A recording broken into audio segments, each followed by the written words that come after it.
Hi everyone and welcome to week 8 sections. My name is Yulia and I'm a preceptor here on Harvard's campus helping with all things CS50 on campus and online. And today we're diving into week 8, which is web, right? So talking all things HTML, JavaScript, CSS, how to build those web pages, what comes into those pages that you've been seeing online probably for years right now, and hopefully some applicable tools and skills that you'll take away from today's section. But let's look at the agenda a little bit. So what is on the menu today? Let's talk first about HTTP and what that means. We will then look at HTML, which is, like the core, the main elements and tags of our web pages, like something that makes the website functional.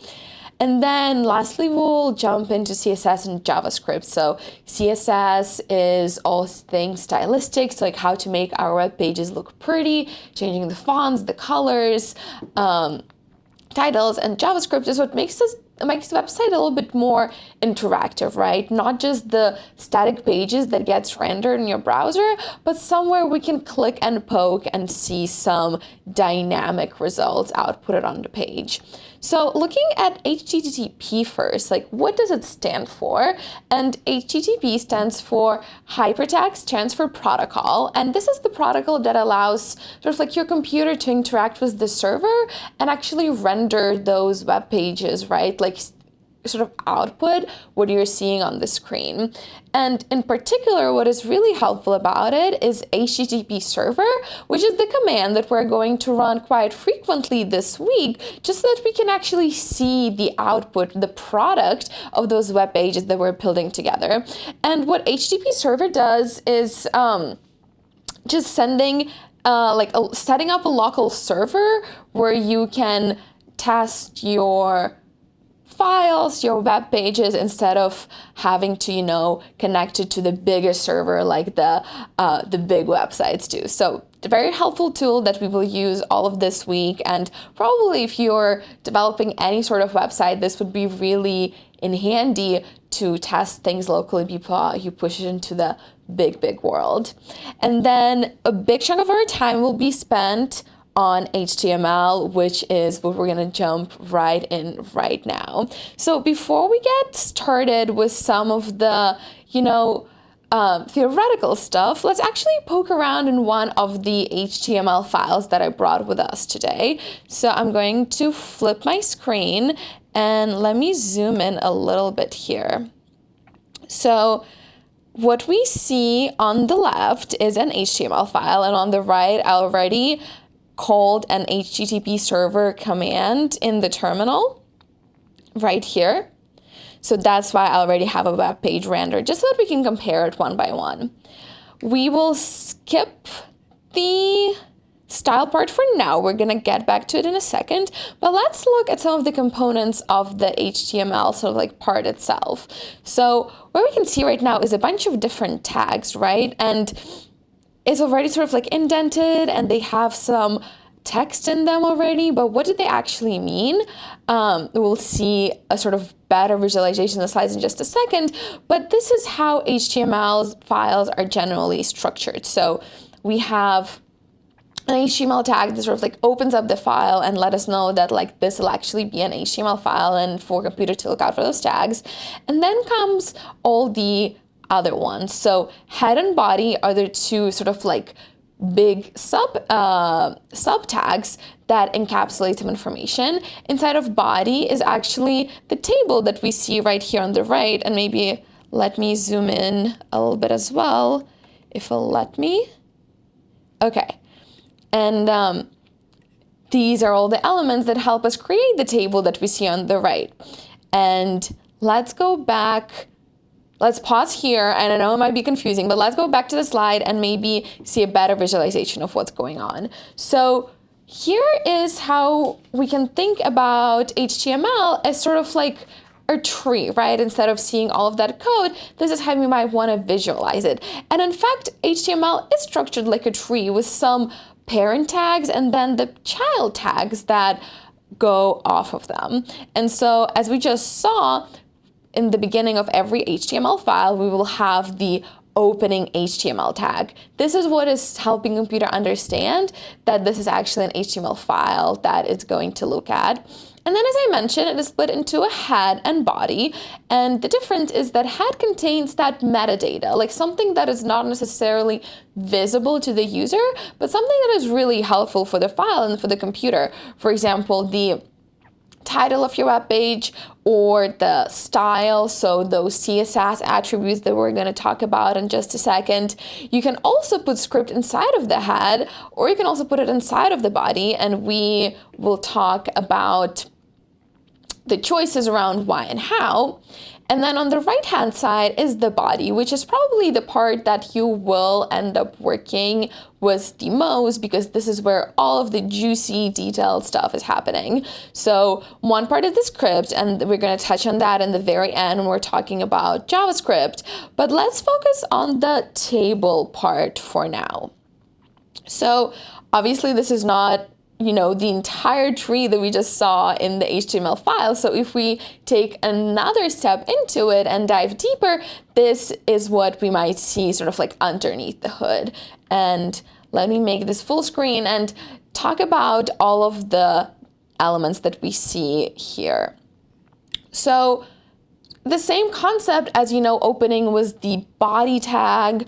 The table tag creates this sort of like division, this component where it says, okay, this is where we're going to have our table. But obviously just by saying the table, it's not going to automatically create one, right? How is it supposed to know if it's supposed to be, 5 rows or 10 rows or 10 columns or 20 columns? This is something that you need very detailed and programmatically tell the computer to do. So if we look at this first branch, TR is what stands for the row, right? Like this is creating the first row in your table. And right now it might not be super clear because it's left to right, but in the actual HTML file, this would be top to bottom. So creating the first row, we then need to specify each of the elements, or TD. And so this allows us to create the actual cells. So coming down from the big table tag into a specific row. So now we're sort of like zooming in on a smaller and smaller details. Now we can see that one of the elements, the first cell in the first row will be called team 1, and the second cell in the first row would be called team 2. And again, this is something that is called elements. So tags create elements, and tags are things like table and TR and TD. And so they create these like cells in this case, right? That is called team 1. And again, the text is something that you specify in between those tags. And as we go on, we can create more rows, right? And more columns. So for example, we're creating a second row. We're going to keep track of the score. And then the third row, where we're going to actually add those scores. And notice here that in the third row, we actually take it even a level deeper. So we're not just stopping at the specific cell or like element of the row, we're actually designating it as a button, right? So we're adding a button to our element instead of it being just a plain text.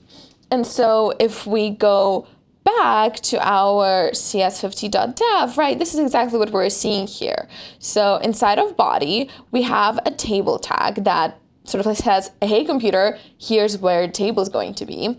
And then as we just saw, left to right, we're creating these tags actually top to bottom, and that is how they translate on the web page right next to it to the right. And the overarching goal of this exercise is to show like a small toy example of how to work with HTML, CSS, and JavaScript. And we're starting with like pretty bare bones, right? Like there's not that much going on in here. Like we have a table with 3 rows, and then there's already some JavaScript code pre-written, but we're gonna get to that in just a second. But there's not that much more going on, right? So maybe let's add on some things. So again, feel free to follow along or do it on your own after that. But let's go back to CS50.dev and try to add on some elements. So what do we think could be helpful here, right? So I just have like a table, but it's not really telling me, okay, like what is team 1, what is team 2, what is going on here? What elements could be helpful to add to this page? And I'll take your suggestions from the chat.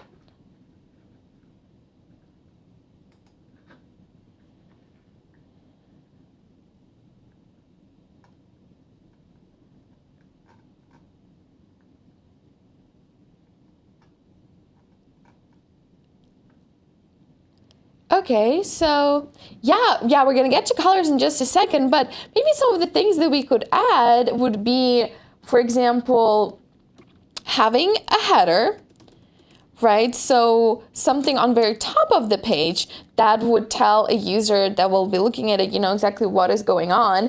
And we can say something like, example from CS50 week 8 section, right? That can tell the user exactly what is going on here. We could also, in the same way, add a footer. So adding it to the bottom, we can say made by Julia. We could also create some other components. So for example, we can add a paragraph tag that says team 1 versus team 2. And notice that once I click Command Save right here, and then I reload this page, now I have more elements on my web page, right? So now I have a header, a footer, and the table itself. And let me actually, instead of making it a paragraph, let me make it header 1, just so that it is, oops, I didn't close the tag. It's okay, so reload again. Okay, so now we have team 1 versus team 2 as a big header, right? It's more apparent on our web page, and then we have our header and our footer on the bottom. And how did I know about these tags? Like, how did I choose to implement them, right? I have some cheat sheet probably, and I have some previous knowledge, and I know what things to look out for. But really, as we go into web development and playing around with HTML and CSS, there's so many different tags. There's so many different attributes that exist out there, and we could not have possibly have all this time to explain all of the little details to you. So this is truly the week where you need to embrace Googling, embrace like independent research, and look out for those things yourself, and not just take all the sort of like details and resources that we give you as an exhaustive list. So we've added some things to it, and it looks already better, but how do we make it even better? So next thing we can talk about then is CSS, right? So this is the part that gives us that style, those colors, like interesting design components that we can implement on the website. And how exactly does CSS work? Well, the syntax for it is relatively simple, right? We just need to have a selector, so something that CSS can identify what element you're talking about, right? Like if I'm just gonna say, okay, make this bold or make this red, CSS is going to be like, make what red, right? It needs to know exactly what elements you want to change. And this is where selectors come in, and they can come in various forms. So if we look at our table tree from before, some things that we can sort of like grab and modify are the elements or the tags themselves, right? For example, if I wanted to change the properties of every single element in my table, I might grab it by the TD tag. And in that case, in the syntax, you just specify TD, opening parentheses, and whatever properties you want to input inside of it. If I wanted to go a little bit more specific, though, I would say something like hashtag, and the hashtag specifies the ID, followed by the ID name. So maybe if we go back to our tree, right, I'm looking at the specific element that actually keeps track of my score, right? Maybe it would be for purposes for changing that score or changing the color once the team won. I want to make sure that I can grab that specific element and my computer or the program doesn't confuse it with any others. So I would give it a specific ID that is unique and that I could sort of like grab it by this specific unique ID and modify some things later on. But what about if I have just a few elements that I want to modify, not the entire category of elements? Well, then I could use class that is specified by a dot. And in that case, I can attribute it to multiple elements. So in this case, maybe I just want to change the properties of the top row. And so I'm giving it a specific class that I could later grab it by and use it later on. And it is, interesting to think about, where do we attribute as a class? Where do we attribute as an ID? And it really will come to you as you're doing programming, right, or writing the entire page. Like from the get-go, if I had this table, I probably wouldn't be able to tell you which one I wanted to be a class, which one I wanted to be an ID. Do I even need to specify anything? But as you're thinking about the functionalities of your website, like what specific elements do I anticipate grabbing as you're looking at the style of your web page, right? If I want to make multiple elements of the same format, perhaps class would be a better choice, because then I don't have to specify a style for each single ID. But if I want to just grab one specific element and, for example, grab it for the score purposes or changing it to some other color when the team won, ID would be a better friend to use, because then you can guarantee that you're just having this unique ID that you can rely on. So that being said, let's practice with some CSS attributes. And again, this is definitely not an exhaustive list, and we're having a toy example of just exploring different functionalities and syntax, and definitely feel free to explore more of those CSS selectors that exist out there. But for now, let's go back to our scoreboard and let's actually explore the style tag right above. So you can see that we already added some stylistic choices. So for example, we've modified the table quite a bit. So we added some border formatting, text alignment, margins, right? Just so that we can make it a little bit more readable, in the same way where we also made the elements have a thicker border than before. But let's talk about some other things that we can implement here. For example, if I wanted to make the top row, so team 1 and team 2, have a specific background color, how might I go about that? First of all, would I use a class or ID? If I wanted to modify class, yeah, exactly. So if I wanted to use class, I might want to look at these specific elements. So I would maybe give it a class called team for both of these elements, because this is where I want to modify the color.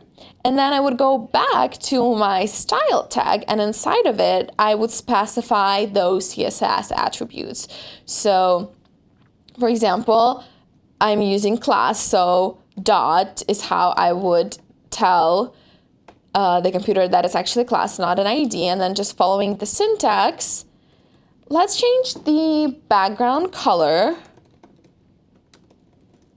to, and I have some pre-written hexadecimal colors that I found before.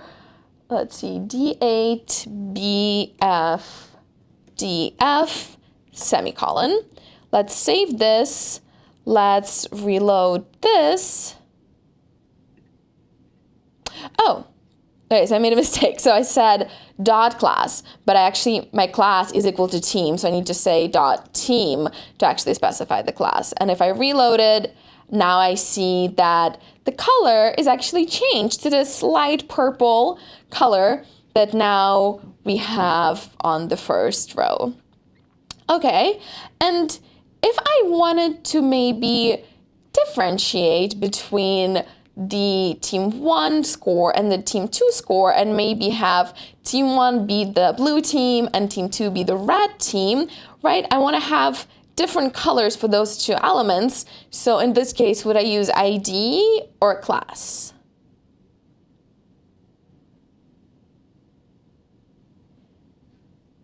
if I wanted to give, for example, this score a blue color and this score a red color, would I use a class or ID? Yeah, exactly, ID. And actually, now that I'm looking at line 35 and 36, where I'm building this element, I can already see that they have IDs assigned to them. So that makes my job easier. And I can just go in and now with the hashtag, specify that specific ID and maybe giving it a background color. And I also brought a specific hexadecimal for that. Let's give it hashtag ADD8E6. And then for score 2, background color, hashtag FFA07A. Okay, save it here and let's reload here. And now I see, maybe let me zoom out for a second. Now I see that the top row, right, is uniform, is the same color, but the elements inside, right, that specify the score are actually different colors. So playing around a little bit with the CSS attributes. And let's talk about just one more thing, right? We've seen in the lecture that there are different ways to actually create those style attributes and specify them. So in this case, we're just using a style tag inside of the HTML file. Another option would be creating a separate style sheet and actually just linking it. And that would come really in handy. For example, you have multiple HTML pages where you want to maintain the same formatting. So instead of copy pasting the same thing between different HTML pages, you can just have one style sheet that is responsible for all the formatting across all of your web pages. But another small tool, and again, it'd be a little controversial, is specifying the style directly in the header.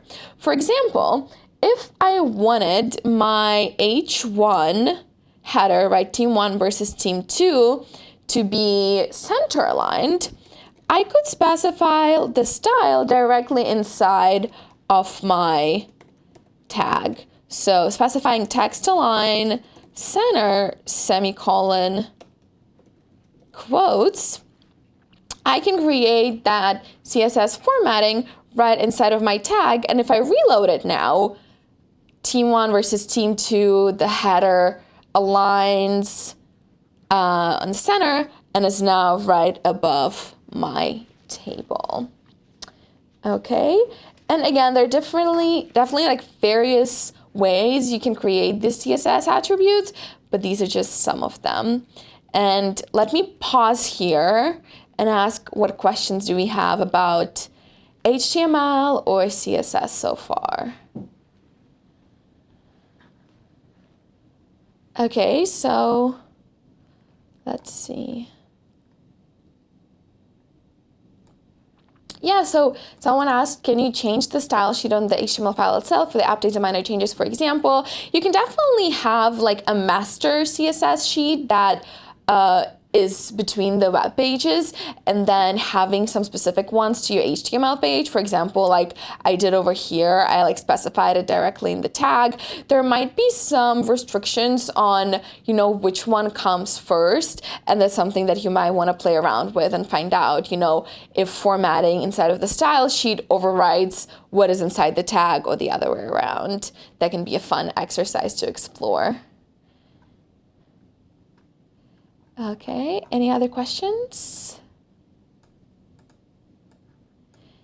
Okay, seeing none for now, so let's move on and talk about JavaScript.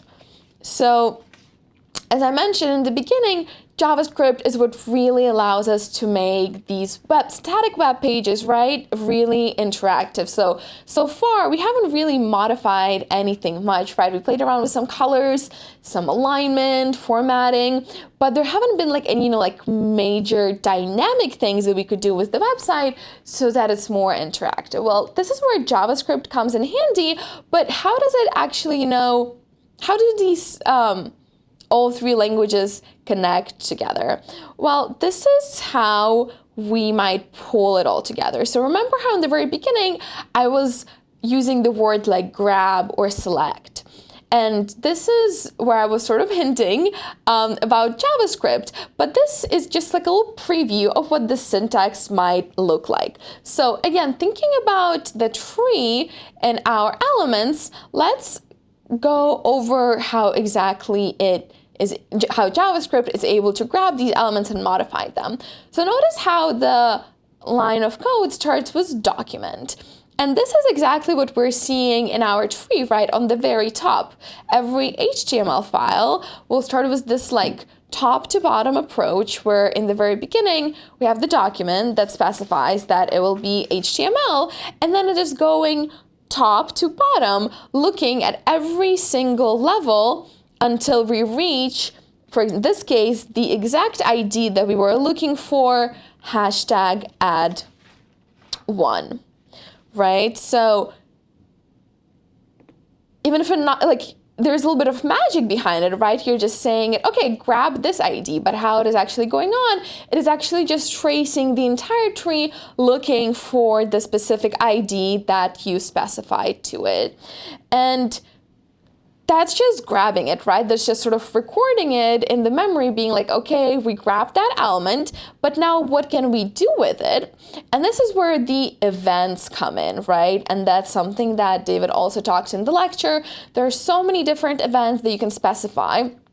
And in this case, for example, maybe we are looking for the event called onClick, right? So that is actually when you click with your mouse on the specific element.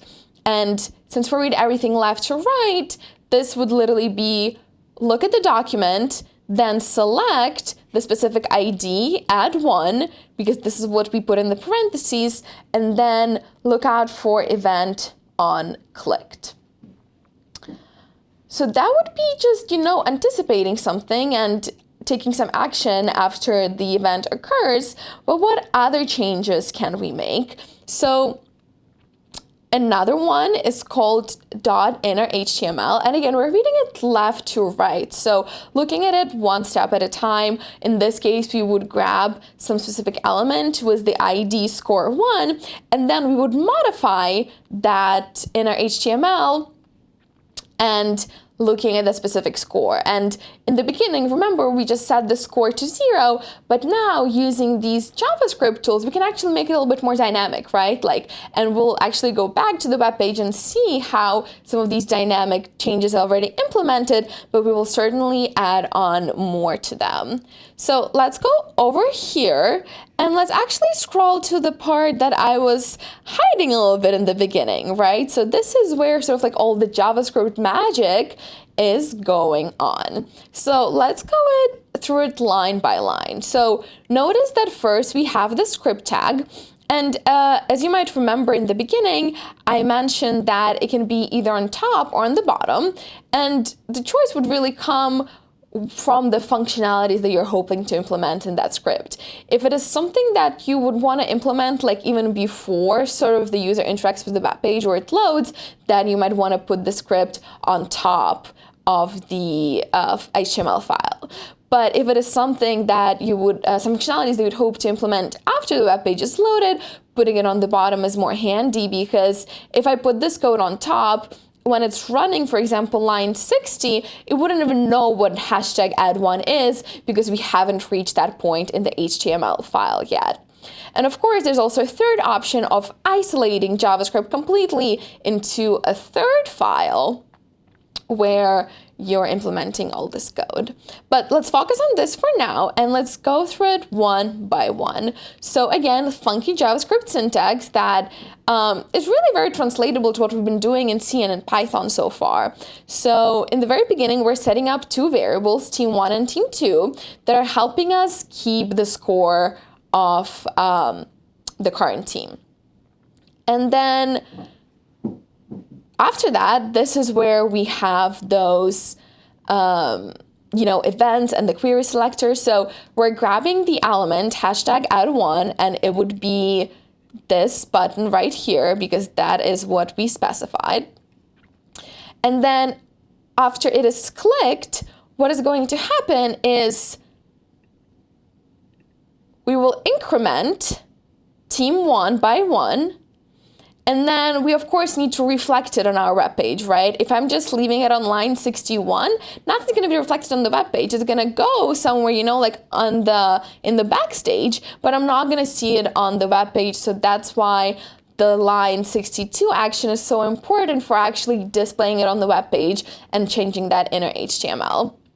And in the exact same way, I would do it for team 2 as well, adding in the scores. And right now, the scores just kind of like go on, right? Like I keep clicking on the either and nothing is changing. So let me propose that a goal for this part of our section would be to implement some code that would actually stop, right? Or at least alert us when one of the teams had reached 5 points. So for that, let me reset the web page and let us take a look at the JavaScript code. So what are some things we can do here in order to make it even more dynamic, right? And have some identification of when one of the team won. Well, thinking logically about it, right, in the same way that we've been doing C and in Python, we would probably want to go with some kind of if statement, right? So after we added on a score, and after we change the score on the web page, something that we might want to ask ourselves, is the score equal to 5? And the equal signs are back, so that's what still we're using for comparison. And let me open the curly braces. And inside of them, what are some changes that I want to make, right? If the score is indeed 5, which means that team 1 won, what are some things that I want to do? Well, I might want to just alert that team 1 won, okay?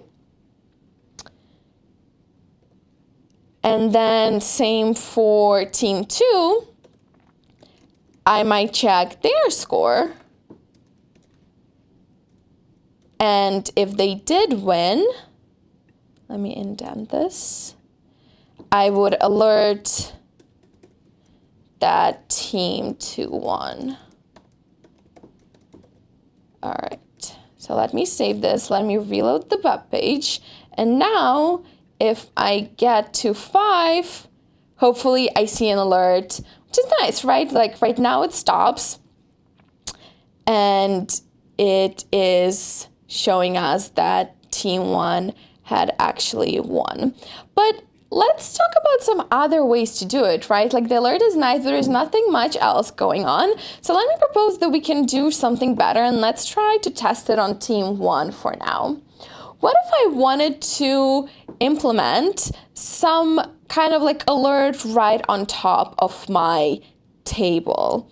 But I don't want it to be apparent right away, right? While my user is still playing around with it, I just want to be able to see nothing. But once, for example, I reach 5 points, I want to be able to see some kind of message right above the table.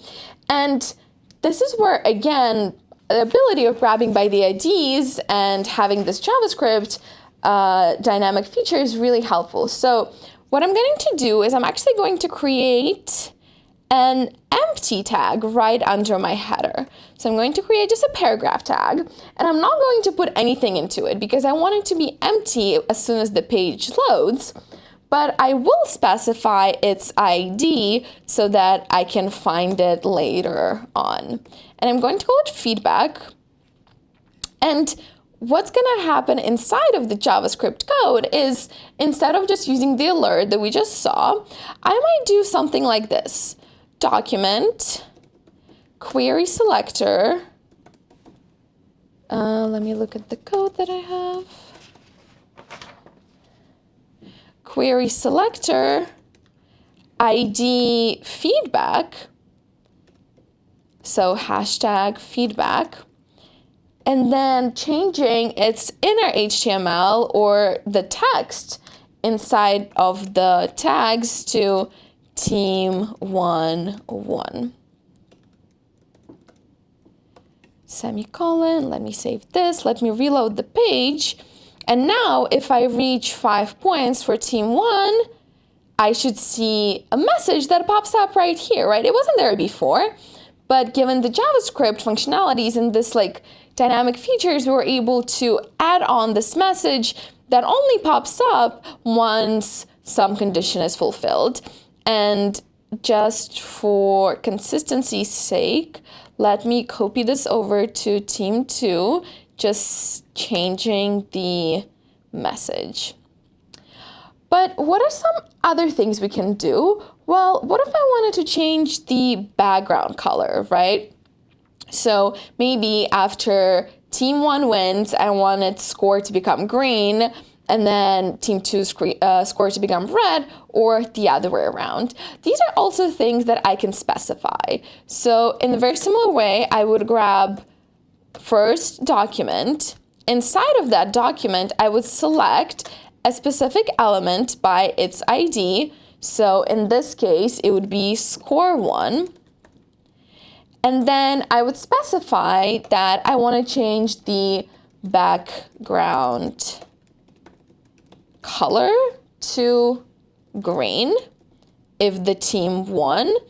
And then for the other team that lost, I would specify it to be red.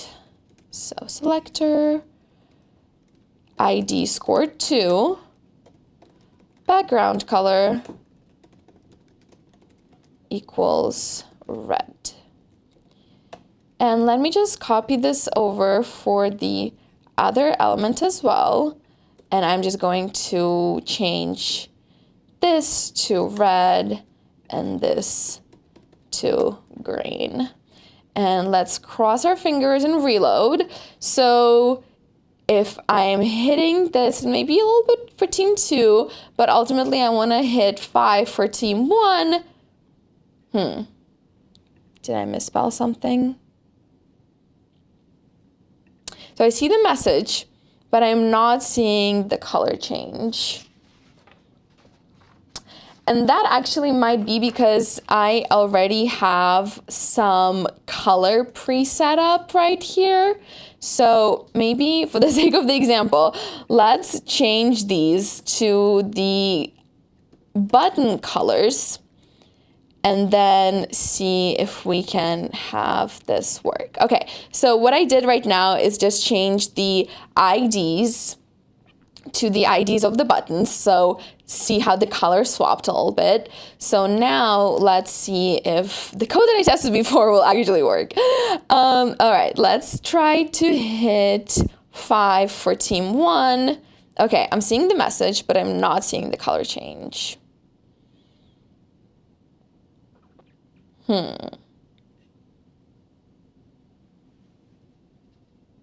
Oh, okay. I'm missing one part in this code. So the part that was missing is style.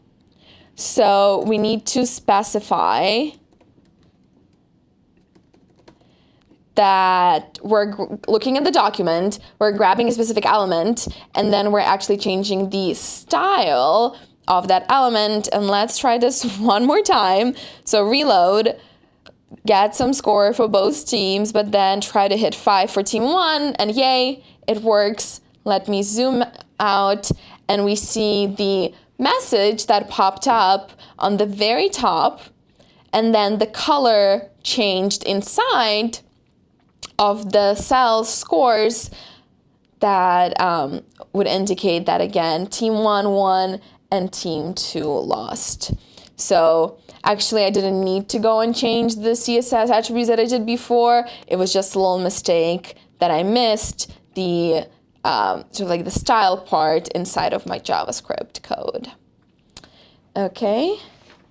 So let me pause here and ask, what questions do we have about this little exercise? Again, this is just like some of the small things that you can try to do, but the concepts themselves are grounded in this idea of having a tree and then the unique IDs by which you can grab the specific elements and then implement some changes with them. And there's certainly a lot more beyond just changing the text and the colors, but these are just some examples. So someone asked, would it also work with green as lowercase g? Let's find out. Let's see, I actually haven't tested that. So let's reload the page and let's try to hit 5 here. And it does. Yeah, so turns out the computer is really smart and it can figure out what you were saying regardless of if it's lowercase or uppercase. You could also be very explicit and, for example, how I did on the very top, specify the hexadecimal number of the color. That just gives you like a little bit more precision regarding what you want to pick. But if you use the regular colors like red, green, yellow, it will understand what you mean. Yeah, good question though. It was a fun test. Any other questions?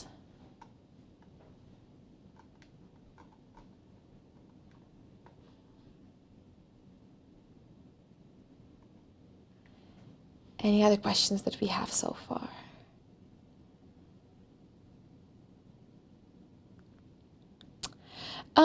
Yeah, so I think the team plus, or like the variable plus syntax is just for C. But let's check that. I think it is just for C, but for good measure, let's see if it would work. Okay, so it does. Yeah, so I guess you can also use plus in JavaScript. So that was a nice finding. I didn't know about that. Again, whenever in doubt, this will always work because this is just literally the regular syntax where we use anywhere. But good observation. Any other questions?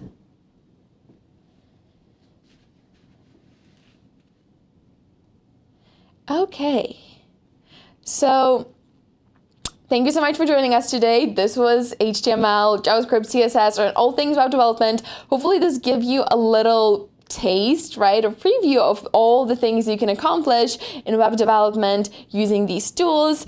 My name is Julia, and this was CS50 Week 8, and hope to see you next time.